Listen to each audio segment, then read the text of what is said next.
awit sa ating Panginoon, no? Damang-daman natin yung kanyang presensya. Kanina, nung nag-aawitan, parang ang sarap lang kumanta, no? Ang sarap lang kumanta kay Lord, tapos sabihin, thank you, Lord, no? Kaya yung huling kanta natin, parang ayaw ko nang matapos. No? Kaya lang, importante rin ito. No? So, importante rin yung salita ng ating Panginoon.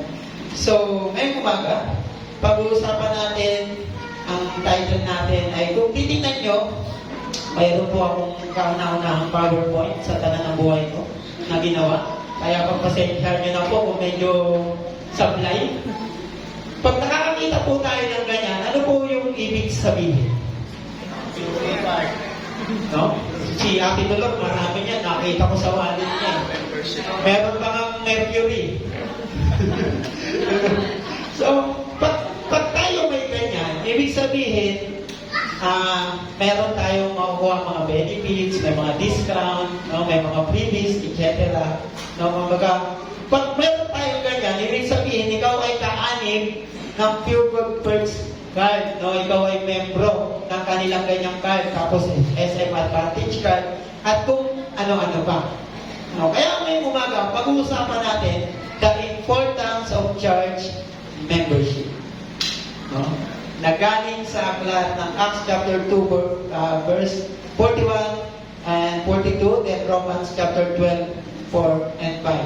Actually, maaaring walang direktang utos sa Biblia, no? Para sa individual na mananampalataya o tagasunod ni Jesucristo na magpasakop sa isang lokal na membro ng simbahan. Tandaan niyo po yan. Maaaring walang direktang utos sa Biblia para tayo ay magpaalim sa isang simbahan. At kung balik ta rin naman yung Bible, wala talaga kung susumahin. Kaya sinabi din, alam nyo na to, malamang narinig nyo na to, na walang relihiyon ang makakapagligtas ng tao. Tama? So meaning, wala talagang direktang utos, but ang banal na kasulatan ay marundog na naglalahad ng isang proseso sa pagiging disipulo ni Jesus. Nahahantong sa isang uri ng buhay na naiiba sa mga gawin ng mundo na namumuhay sa kasalanan. Isang buhay po na nabago at sumasalamin sa pagiging katulad ni Kristo. Ang lumang tipan po at ang bagong tipan ng Biblia ay malinaw na naglalantad ng napakalaking problema ng sangkatauhan sa kasalanan matapos ang pagsuway sa gawain ng Hardin ng Eden. Ang buhay po nung araw, nung namulat kung nag-umpisang magkasala ang tao sa Hardin ng Eden, ang buhay ng tao ay naging miserable. Namuhay sa kadiliman na may kawalan ng pag-asa. Naligaw ng landas, napunta sa kawalang hanggan, walang kabuluhan, sa takot, sa malalim na pakikibaka bilang kaaway ng Diyos. At ang buhay nila ay kontrolado ng Panginoon ng kasamaan. Sino nga yung Panginoon ng kasamaan? Si Satan. No, meaning to say, kung ikaw ay nakakaranas ng mga bagay na aking nabanggit kanina, ang lahat ng aking nabanggit ay ikaw ay hawak ni Satan. Kung ikaw ay mayroong takot, no, at ang buhay mo ay kontrolado ng kasalanan, ikaw ay hawak ni Satan. Yes, meron pa tayong mga hindi nabanggit, but marahil alam nyo na yun, hindi na natin kailangan isa-isahin yan kung ano yung mga simbolo na ikaw ay hawak ni Satan. Sa unang pong siglo ng simbahan, ng panahon ng mga apostol at ni Jesus, kapag ang isang tao ay naniniwala kay Jesucristo, nagsisi at nabautismohan, dapat siyang pumasok sa templo upang maranasan ang pagiging membro sa katawan ng mga tagasunod ni Jesus. Noong Pentecostes po, nangaral si Pedro tungkol kay Jesucristo at tinawag ang mga tao na magsisi. Ang mga tumanggap ng mensahe ay nabautismohan at humigit kumulang 3,000 ang dinagdag sa kanilang bilang sa araw na yun. Yung nabasa natin kanina. Yan yung ating mga narinig. At pagkatapos, ang mga bautisadong mananampalataya ni Jesus ay inugol ang kanilang sarili sa pagtuturo ng mga apostol. Sa pakikisama at pakikipagbahabagi, pakikipagkaibigan, sa pagpuputol ng tinapay at sa pananalangin. Nakita nyo ang kahalagahan ng membership nagkakaroon sila at dapat magkaroon din po tayo ng fellowship kasama ng ating mga kapwa mananampalataya. At nagkakaroon din yun ng involvement sa ministry ng ating church. Meaning, kung ikaw ay member ng ACCS family, dapat meron kang kinabibilangang ministry. Kasi lahat tayo tinawag ng Diyos para mag-ministry. Lalo na paggawain na may kinalaman sa spiritual na buhay. At ang pagiging tunay na Kristiyano po, tandaan niyo po ito ha, hindi po natatapos sa salitang bautismo. Tandaan niyo po yan ha. Ang pagiging Kristiyano po, hindi po yan natatapos sa pagiging bautismo o sa pagiging bautisan. Sad to say, merong mga kapatiran na ganito. Hindi lang kahit hindi sa atin, kahit sa iba. After bautismoan, okay na. Tama na. Tapos na eh. Sabihin, nabautismoan na ako eh.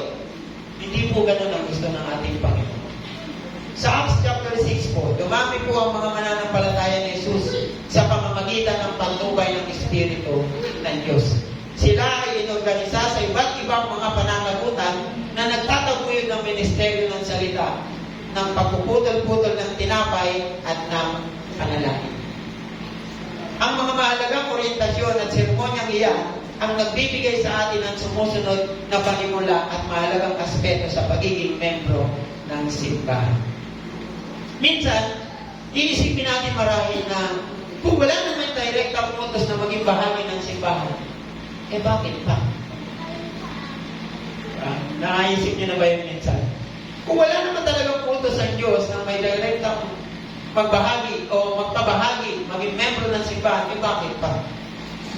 Pwede namang hindi na lang. So, bakit mahalaga ang maging membro ng simbahan? Yan po yung ating pag-uusapan ngayong umaga. Nasa introduction pa lang po ako. Medyo mahaba na. So, bago po yan, bago po tayo mag-umpisa, bago po natin imayin yung apat na yan, let's bow our head and let's pray.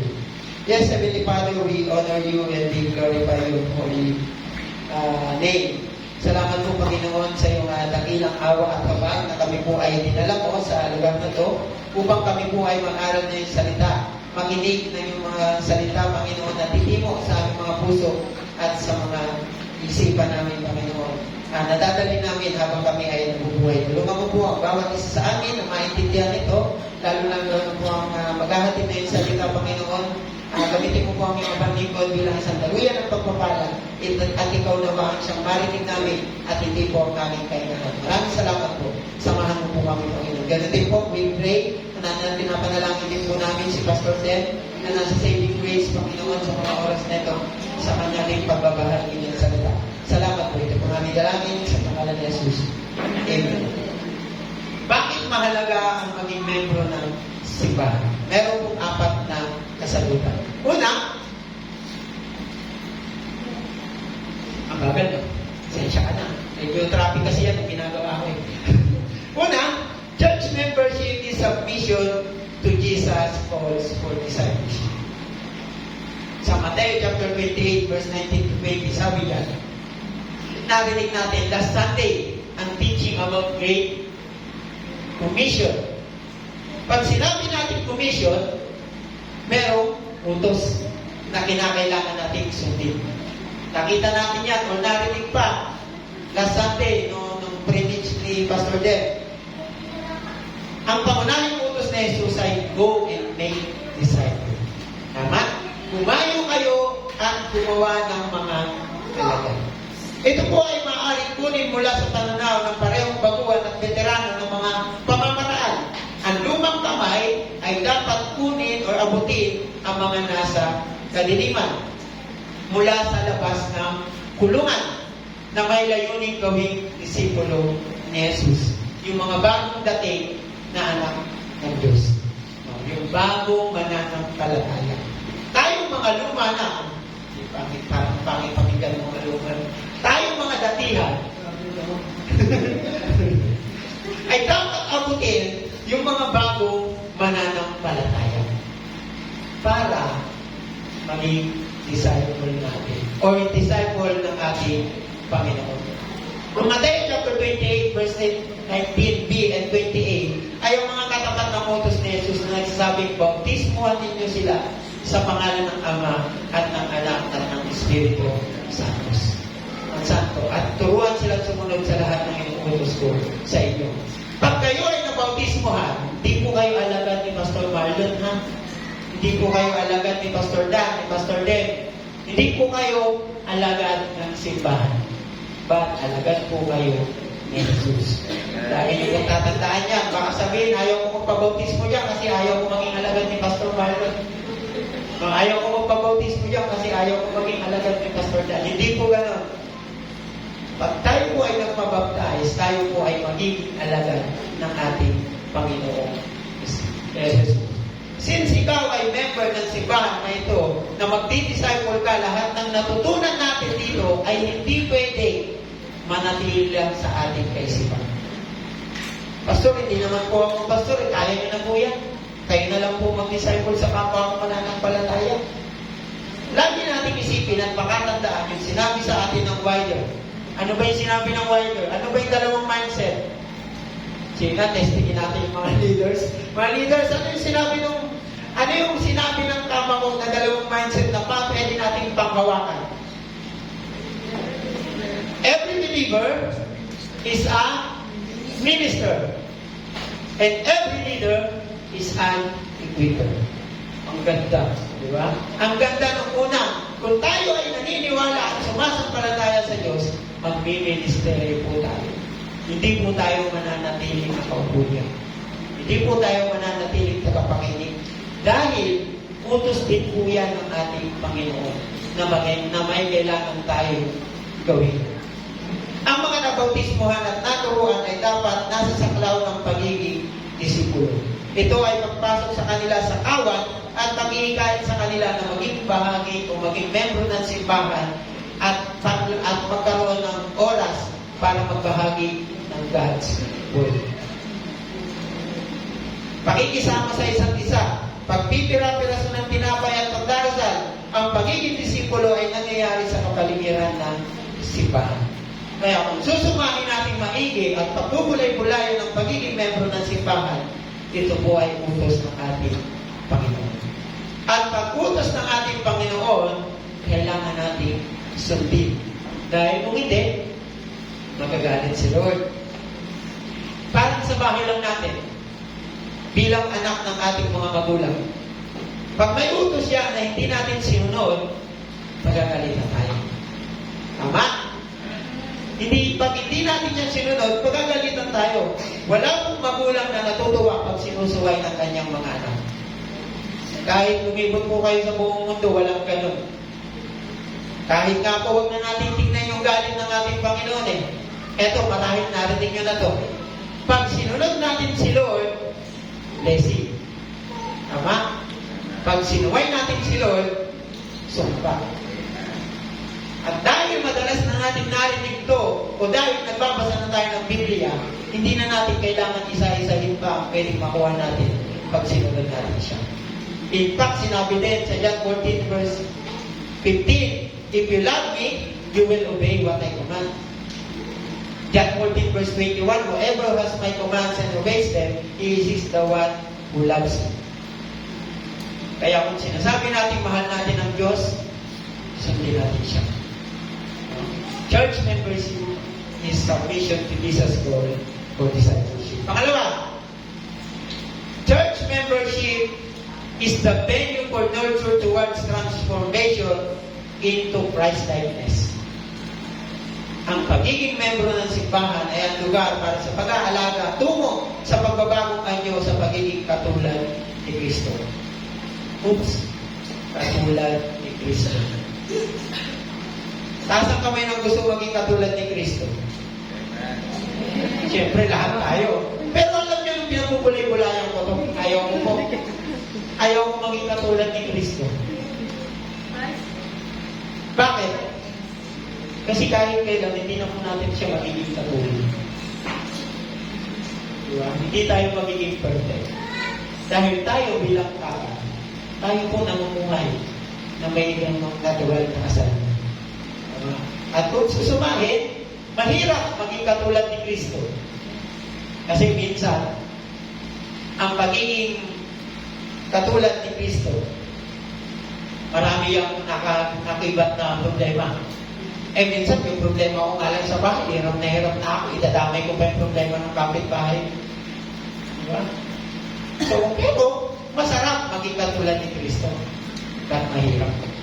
Pero kung tayo po papipiliin, gusto niyo ba talaga maging katulad ni Kristo? Napapaisip sila. Dahil dito, hindi na kayo mga dayuhan, sabi po sa Efeso chapter 2, verse 19, o mga taga-ibang bansa, kundi mga kababayan sa bayan ng Diyos. At gayon din, mga membro ng kanyang sambahayan, na itinayo sa ibabaw ng pundasyon ng mga apostol at mga propeta, na si Kristo mismo ang pangunahing batong pundasyon. Sa Kanya, ang buong gusali ay sama-sama at bumabangon upang maging isang banal na templo sa Panginoon. At sa Kanya rin kayo ay tinayo ng magkakasama upang maging tahanan kung saan ang Diyos ay iyong buhay sa pamamagitan ng Kanyang Espiritu. Ang diin po ay ang pagiging kabilang ng mananampalataya sa sambahayan ni Kristo. Ang simbahan. Ang mga na kay Kristo ay hindi na mga estranghero at mga tagalabas. Ngunit, naturalized na. No? Dito nga sa Pilipinas, napakasarap maging naturalized player. Diba? Yung mga manlalarong taga-ibang bansa, pag kinukuha ng gilas, ang dami ng benefits. No? Dito rin, ang kanilang tahanan ng simbahan ay tinayo sa pundasyon ng mga apostol at mga propeta na si Yesu Kristo mismo ang nagmamay-ari ng kanilang buhay o ng ating mga buhay. By the way, bago po makalimutan, tayo po ay nasa pangalawang or pangatlong linggo na ng series of sermon ng Wider sa ating kamako. Kung bibilangin natin yung pangatlo kasama yung introductory message ni Pastor Marlon, panguna kay Pastor Dem, ito po yung pangalawa. Pangatlo, nasa 6 na mensahe. Pero kung susumahin, pangalawa pa lang talaga. Kasi introductory pa lang yung kay Pastor. Bakit ko po nabanggit yun? Ito po ay utos ng ating kamako na ilatag sa inyo itong mga gantong uri ng mensahe. Lalo na to. Ito po. Itong church membership ay napakahalaga sa atin. Bilang kamako member, tayo po ngayon ay kabilang sa kamako. Tayo po ay nasa denomination ng kamako. So, napakahalaga po ng gantong mga usapin. Ang pag-aari po ng mananampalataya ay kay Kristo Jesus upang makapasok sa kanyang sambahayan, ang simbahan. Nagiging pamantayan ng pagiging bahagi ng pagiging kasapi ng simbahan, ang bawat isa ay pinagsama-sama na sumusuporta sa isa't isa upang lumago sa salita ng Diyos. At nagiging templo ng Diyos na isang tahanan kung saan nakatira ang Diyos sa pamamagitan ng kanyang Espiritu. Alam niyo po, kung titignan natin, no, maraming iba't ibang denomination. Pero kami po, as a pastor ng kamako, naniniwala ako na kahit kailan, hindi po kami pinabayaan ng kamako.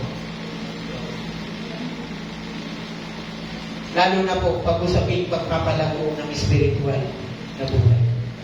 Marami sa amin, mga pastor na nangingina during time of struggle. But nandiyan yung aming mga kapwa kapastoran para palakasin kayo. Hindi nyo po nakikita, no? But yan, ganyan po kahalaga yung pastor's fellowship na inaatinan namin tuwing Sunday o last Sunday of the month. Diyan po kami nagpapalakasan. And diyan, may mga maririnig kang napakaraming problema. Napakaraming problema ng mga kapastoran. Diyan mo maririnig yung mga problema hindi nila alam. Hindi namin alam na ganun pala yung struggle ng bawat isa. Yes, pwedeng sabihin natin na hindi naman gaano importante ang pinabibilangan natin sa simbahan. Yung denomination natin. Pwedeng hindi naman gaano ka-importante. Ngunit sa ating kinabibilangan, kung tayo ay member ng ECCS family o ng denomination natin, diyan may tutulong sa atin upang papalago ang ating pananampalataya. May tutulong sa atin maipanalangin tayo. Kaya nga mahalagang pumunta kayo every midweek service and prayer meeting. Pumunta kayo, yung alam naman, pumunta lang sa diba? Pumunta kayo para maipanalangin namin kayo. Para mapalakas namin kayo. Kasi hindi nyo po masasabing malakas na kayo. Lahat tayo dumarating sa mga problema hindi natin sukat kakalain. Lahat tayo, pwedeng hindi na natin kaya. Pero mahalaga po na meron tayo kinabibilangan na simbahan. Minsan, ang isang Kristiyano, piling natin, kaya na natin paglinangin ang ating sarili ng mag-isa. Hindi natin kailangan ng kapwa mananampalataya. Sige nga, kung kayo ang tatanungin, kailangan ba natin yung ating kapwa mananampalataya? Diba? Minsan, advantage din eh. Kung nakakakita ka ng kapwa mo mananampalataya, may pagsubok na pinagdadaanan, minsan sasabihin mo, ay blessed ko pa rin kasi hindi ko nararanasan yun. But at the same time, blessed ka pa rin para maging pagpapala ka sa Kanya. Kaya kailangan natin ng kapwa mananampalataya. Minsan dito nagkakatalo sa pilosopong kaisipan eh. Hindi ko na kailangan maging Christ-like. Masyadong perfect yun. Hindi ko kaya yun. Pwede yes. Kasi tayo as a human being, kaya nga nang binanggit ko kanina, meron tayong likas na kasalanan talaga. But ano ba talaga ang tunay na definition ng Christ-like? Ano nga ba talaga ang tunay na definition ng Christ-like? Sabi, following the teaching of or manifesting the qualities or spirit of Jesus. Pagsunod sa ginagawa o pag-uugali ni Jesus. Huwag po natin isipin na ang pagiging Christ-like ay magiging perfect na. Magiging perfect na tayo. At kung susumahin at iisipin natin maigi, kailangan natin ng sapat na pagsubok para sa sinasabing Christ-like na yan. Sapat na pagsubok para mailigtas tayo patungo sa apoy ng impyerno. Mga kapatid, hindi po natin kaya ng solo sa buhay. Taas ang kamay ng kaya mag-isa. Hindi natin kaya. Kailangan natin ng kapatiran sa loob ng simbahan. In fact, kailangan natin ng pamilya. At higit sa lahat, kailangan natin ng pinaniniwalaan natin Diyos na buhay sa Espiritu at sa katotohanan. Kailangan natin ng Diyos. Hindi natin kaya mag-isa. Pangatlo, church membership is suitable for utilizing spiritual gifts. Ang pagiging membro po ng simbahan ay angkop para sa paggamit ng mga spiritual na kaloob. Taas ang kamay ng taong walang spiritual gift. Minsan may ipapaisip ka, ano ba yung spiritual gift? Yun o. Mapapatanong yung mga bata, ano ba yung spiritual gift? Naisip niyo na ba yung tanongin sa sarili nyo? Ano ba yung spiritual gift? Uy, magbabasa na yan ng Bible. Ano ba yung spiritual gift? 7 types of spiritual gifts. Uy, ito naman ngayon. Wisdom, understanding, counsel, fortitude, knowledge, devoted, and fear of the Lord. Saan makikita yan, Pastor? Alam, saan makikita yung Pastor yan? 7 types of spiritual gifts na yan. Sa 1 Corinthians chapter 12, verse 4 to 11. Basahin niyo po, mga kapatid. Para malaman niyo, meron ba ako nun? Tandaan niyo po, mga kapatid, walang tao na walang spiritual gift. Lahat po tayo meron. So, sinasabi po sa Roma chapter 12, verse 4 to 6, sapagkat kung paano ang bawat isa sa atin ay may isang katawan na may maraming mga sangkap, at mga sangkap na ito ay hindi lahat ay may parehong gawain. Kaya hindi naman kay Kristo tayo, kahit na marami ay bumubuo ng isang katawan, at ang bawat sangkap ay kabilang sa lahat ng iba. Mayroon tayong iba't ibang mga kaloob ayon sa biyayang binigay sa bawat isa sa atin. Same po sa isang katawan ng tao. Meron tayong 2 paa, 2 kamay, meaning iba't iba ang bahagi na meron dito. Tama? And lahat ng yan may purpose. May trabaho ginagampanan. Hindi pwedeng gawin ang ginagawa ng kamay, hindi pwedeng gawin ang ginagawa ng kamay, gawin ng paa. Ano po ibig ko sabihin? Lahat po tayo may purpose. Lahat tayo may dapat na gawin. May purpose kung paano at ano ang dapat gawin. Ang relasyon po ng isang mananampalataya at pagiging kasapi ng isang simbahan ay sa pamamagitan din po ng ating spiritual na kaloob at paggamit ng spiritual na kaloob. Ang isang mananampalataya ni Jesus ay tumatanggap ng endowment mula sa Espiritu ng Diyos na pinapakita sa mga kakayahan. Ang spiritual na kaloob ay may iba't ibang uri, ngunit ang parehong Espiritu ang namamahagi sa kanila sa pamamagitan ng simbahan, na siyang angkop na tahanan ng pagtilagan sa lahat ng mga spiritual na kaloob. Dito po nagaganap ang pagdiriwang ng pagpapatibay kasama ang katawan at ang kapwa mananampalataya. Ang kamalayan ay dapat na ang bawat spiritual na kaloob ay may tungkulin at magkakaugnay sa ating spiritual na kaloob. Walang mas mababa o mas taas, ngunit sila ay pareho o para sa kabutihang panlahat sa katawan ni Kristo. Walang nakakaangat sa atin at walang nakakababa. Iba-iba po tayo ng layunin o iba-iba po tayo ng trabaho. Sa church, sa ACCS family dito sa atin, maraming sa atin ang may mga ministry na kinabibilang. Merong praise and worship team, meron nasa kitchen, meron sa Saturday school teacher. But iba-iba, no? Iba-iba ng trabaho. Ang pagiging bahagi ng pagiging membro ng simbahan ay nangangahulugan ng pagpapasakop sa pagpapalitan ng lahat ng gawain ng mga kaloob na lumuluwalhati sa pagkakasundo ng Diyos at pagpapatibay ng lahat ng tao sa simbahan. Gayon din sa mga hindi nakakapagsimba. Ano pong ibig kong sabihin? May purpose at layunin pa rin po tayo dun sa mga taong hindi nakakapagsimba. At para paburihan ang ating Diyos na buhay. Bilang kaanin po ng simbahan, trabaho po natin na paglinangin ng gusto ang ating spiritual na kaloob. Kasama ang ibang mananampalataya. Sabi po in Romans 12:4-6, we have different gifts according to the grace given to each of us. So nasa sa atin na po yan kung paano po natin paglilinanin yan. Kasama yung ating kapwa mananampalataya. Ngayong tanong, is it possible ba na ma-enhance natin ang ating spiritual na kaloob even we are not member of our church?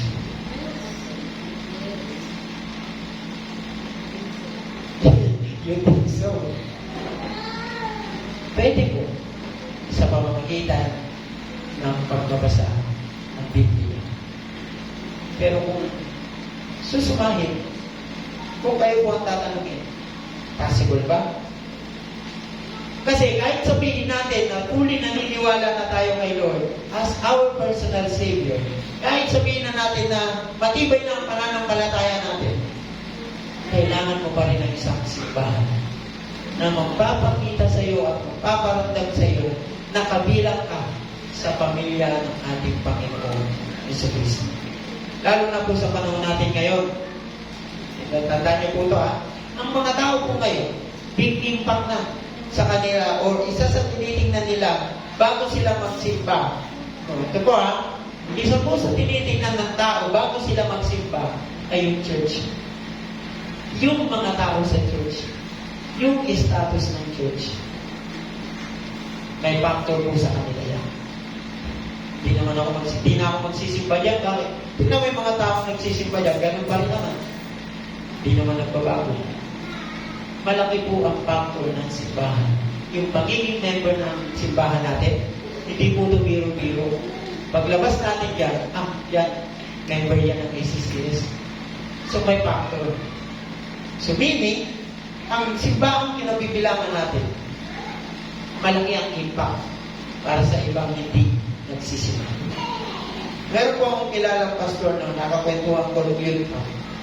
Yung kapatid niya, 6 silang magkakapatid. 4 na kapatid niya nagsisimba na dun sa kanila. doon sa pastor na yung isa, hindi pa nagsisimba. Alam niyo kung saan nagpupunta?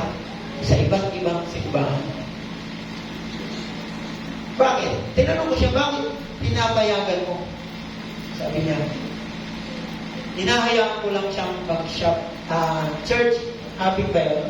No, yung maghanap ng church kung saan siya komportable, kung saan siya gusto, kung saan niya gusto. Kasi ayaw kong pilitin siya magsimbahan doon sa simbahan na nabibilangan ko kasi ako yung pastor doon. Gusto ko maramdaman niya kung saan siya bilog. No, kung saan talaga siya tinawag ng ating Panginoon. Ayaw daw niya na magsisimba lang siya dahil pastor yung kuya niya doon sa simbahan. So meaning, tayo po bilang isang individual na mananampalataya, choice natin yan kung saan tayo magsisimba. But, impact talaga kung ano talaga yung status ng church, sino yung mga member ng church, at ano yung kalagayan ng ating church. Malaking bagay po ang status ng church at yung pagiging member natin sa ibang hindi nananampalataya. Kaya tayo po mga kapatid, kailangan natin ng church na matatawag na pamilya. Kaya ako po masaya ako na this year 2024, I decided na dito pa rin ako sa ACCS. Malaking desisyon yung pinakawalan ko noong December 2023. So, but hindi ko po yun pinagsisisihan. May mga bagay na pinakita sa akin si Lord in previous year. But this 2024, masaya ako na nandito pa rin ako sa ACCS family. Bakit? Ito yung una kong naging pamilya. Nung naging una akong tumanggap kay Jesus. So kahit marami akong reject ng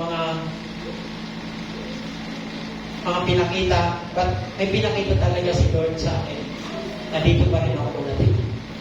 Kaya mga kapatid, we need this family, this ACCS family. Ang pamilya na tutulong sa iyo towards transformation into Christ-likeness. Para manatili po tayo sa ating, or para po tayo manatili sa presensya ng ating Panginoon at manatili sa atin ang ating spiritual na kalooban. So meaning, lahat tayo mayroong ganito. Santo sa hindi natin napapansin o ayaw natin tanggapin yung mga spiritual na kalooban. Mga kapatid, mahalaga ang simbahan na bibilangan natin para sa pagpapalago ng ating spiritual na kalooban. Yung iba nga dyan, diba? Hindi naman kumakanta. Pero nung napunta sa ACCS family, natutong kumanta. So malaking bagay yung pinabibilangan natin sa iba. Kaya huwag po natin masyadong inisligan yung pagiging, huwag nyo tatanggapin yung sinasabi ng iba na ACCS member lang yan. Huwag nyo po ba tatanggapin. Sabihin nyo, ACCS member.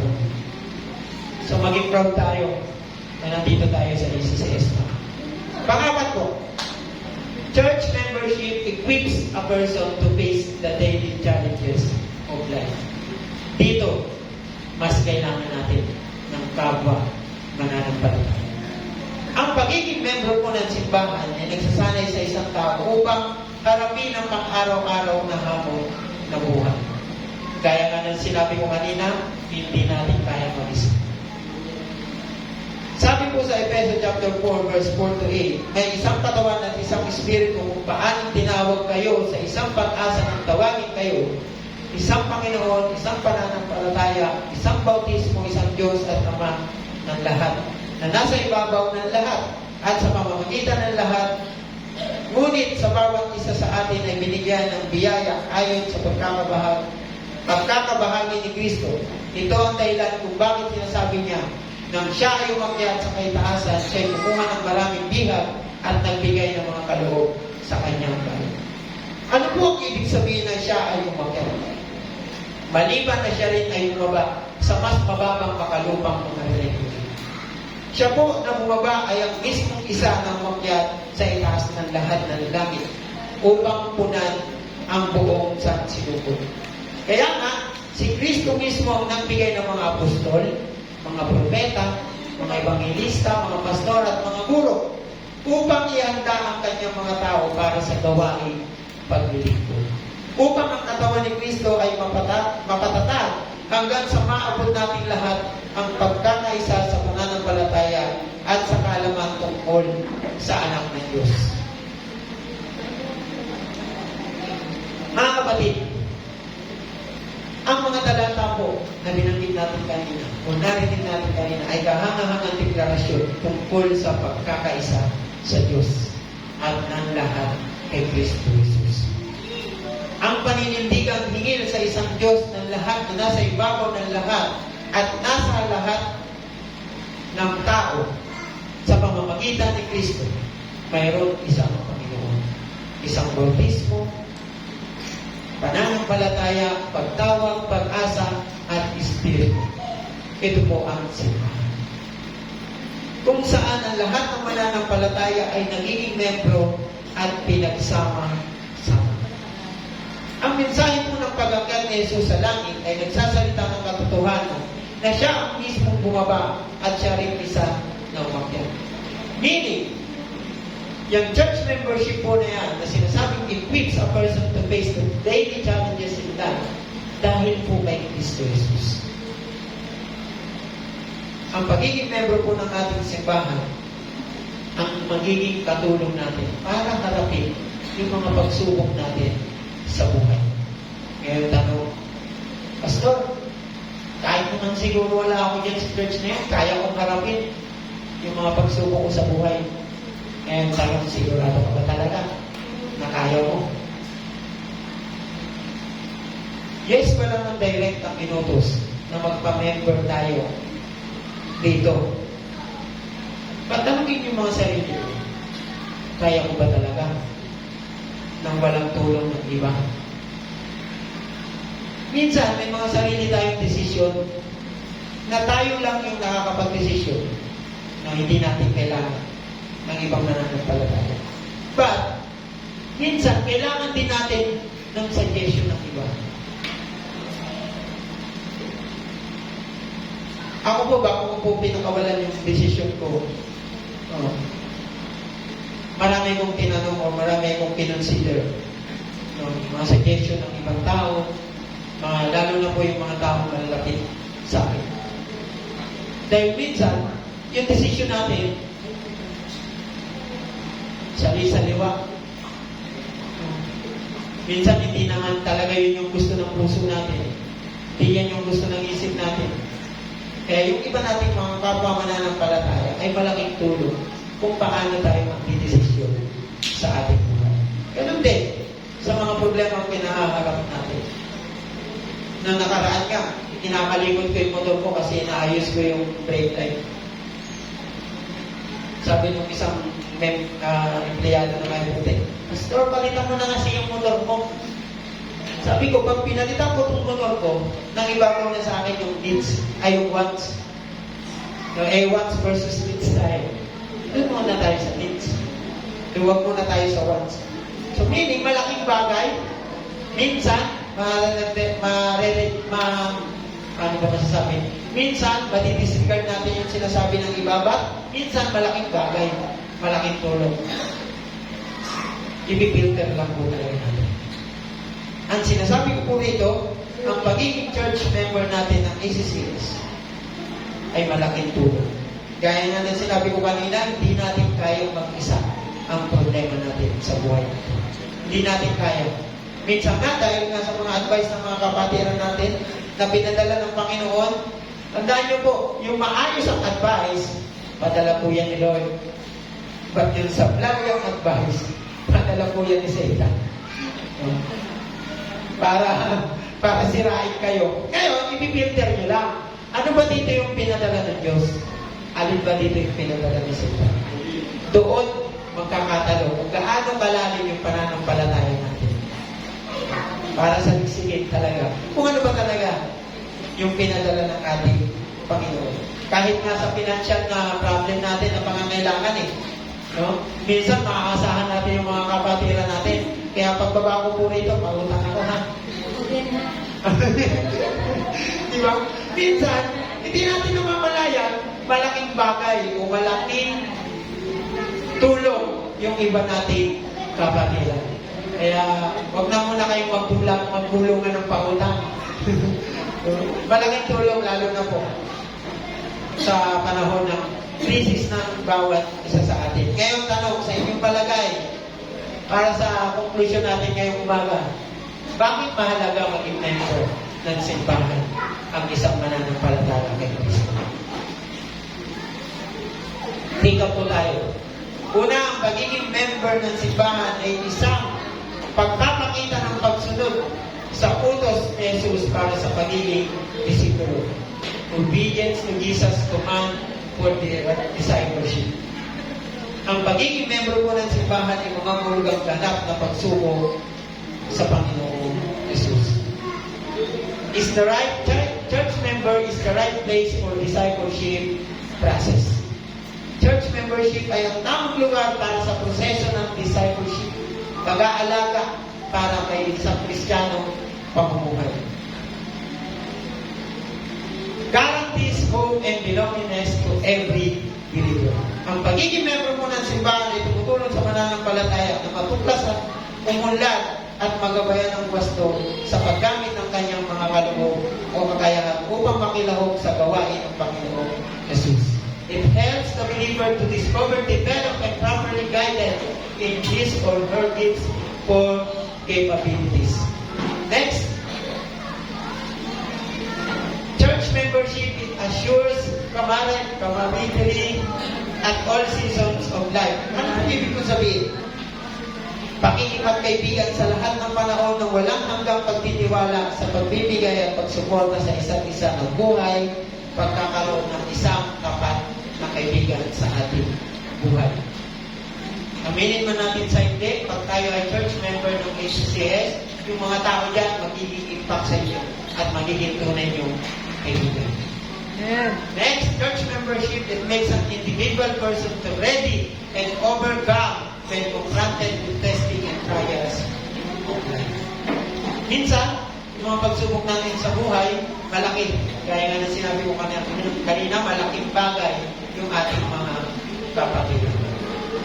Huwag yung papakawalan yung mga taong malapit na sa inyong buhay. Malaking bagay po yan sa atin. And next, church membership is God through Christ Jesus community in the world with ministry of the Holy Spirit. Ang pagiging member po ng simbahan ay ang pamayanan ng Diyos sa pamamagitan ni Kristo Jesus sa buong mundo kasama ang ministeryo ng banal na Espiritu.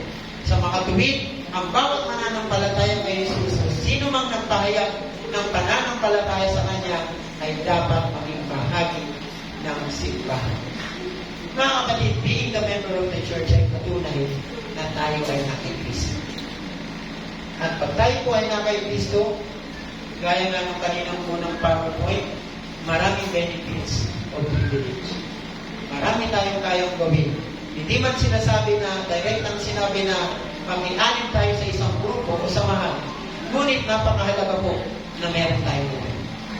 Wala man tayong ID as ACCS family, pero masarap po mabuhay kasama ang ACCS family. Tama?